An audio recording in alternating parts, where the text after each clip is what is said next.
to learn how to listen for his voice. We have to learn to listen for the way he speaks to us.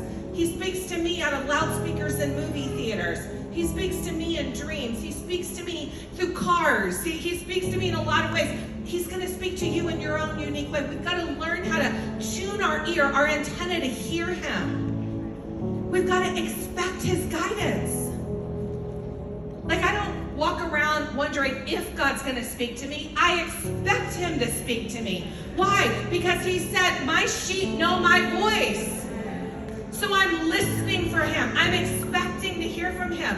But then, once he does his part, it's my job. I've got to act in faith.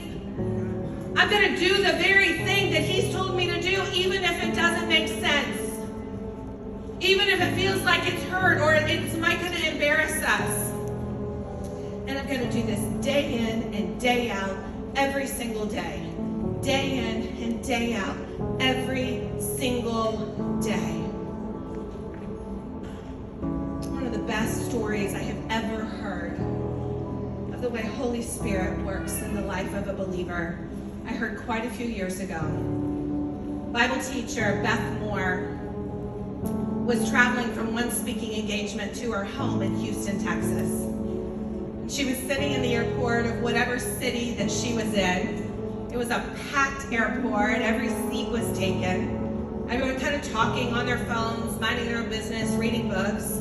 When she said, you know how you kind of get the feeling that like everyone's kind of looking at something, you kind of feel it in the room? And she said she looked up and everybody was zoned in on this elderly man that was being wheeled in a wheelchair across the terminal. And there was a airline representative that was wheeling him from wherever he had come from to a place of holding to get on the plane. And it wasn't just that he was in a wheelchair or that he was an older man, but she said this man had the craziest, longest gray wild hair she had ever seen in her entire life. She said it was long, it was gnarled, it was out there, it was not pretty. And she said it was kind of one of those moments where you're like, don't look, Ethel, like don't look. But you can't not look. It's like a train wreck. Like you just have to keep looking. And everybody was watching him. And in that moment, Holy Spirit spoke to her and said, why don't you get up and go brush his hair? She was like, oh heavens, I think that was the pizza. That was not God. And God said a second time, why don't you get up and go brush his hair? She sat there for a moment, contemplating her options. And God said a third time, Beth,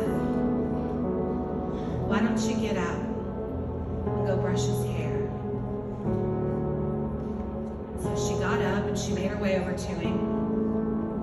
She knelt down in front of his wheelchair, very softly said to him, sir, it would be my honor if you allowed me to brush your hair.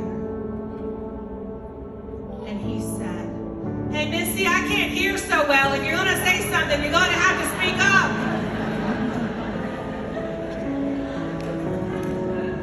And by that point, everybody's listening. Everybody's watching. She said, sir, it would be my great honor if you let me brush your hair. May I brush your hair? And he said, if you want to. She said, but that presented a dilemma. Because she is a Texas girl. And you know, the bigger the hair, the closer to God. Once the hair is done, we don't touch it again the rest of the day. So she didn't have a hairbrush. So she had to look around and go, does anybody have a hairbrush? Like anybody at all have a hairbrush? Someone gave her a hairbrush. She went over and began to brush his hair. And as she did, he began to tell her the story that he had been away from his beloved wife for well over a year getting treatment in another state. And during that time, he had received good physical hair, but not one person ever brushed his hair. And And he said, I was in the bathroom a few minutes ago before the flight attendant wheeled me through the gate. And I just thought, Lord, I don't want to go see my beloved looking like this. It'd be so nice if somebody could brush my hair. And come to find out, he prayed a prayer to a God he didn't know. He didn't have a relationship with the Lord. But right there, sitting at gate B83, she not only brushed his hair, she led him to the Lord and changed his eternal destiny forever.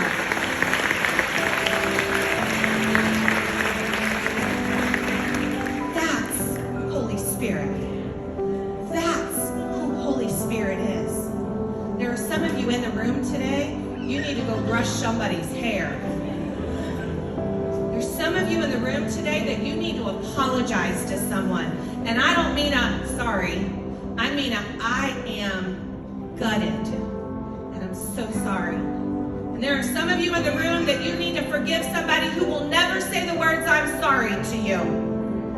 And some of you need to take that dollar bill out of your wallet that God told you to give to the person across the room for reasons that you don't know, and you need to put it in their hands. And some of us are being called to start businesses, to lead new ministries, to walk away from people who aren't good for us. Holy Spirit is trying to work in your life, and he's like, will you work with me? Will you work with me? There's somebody in this room that before this day is over, you're going to give your life to Jesus, and you're going to need to be in that tank. You're going to need to go public, and you're going to need to go public fast. Because if you don't go public fast, you're going to go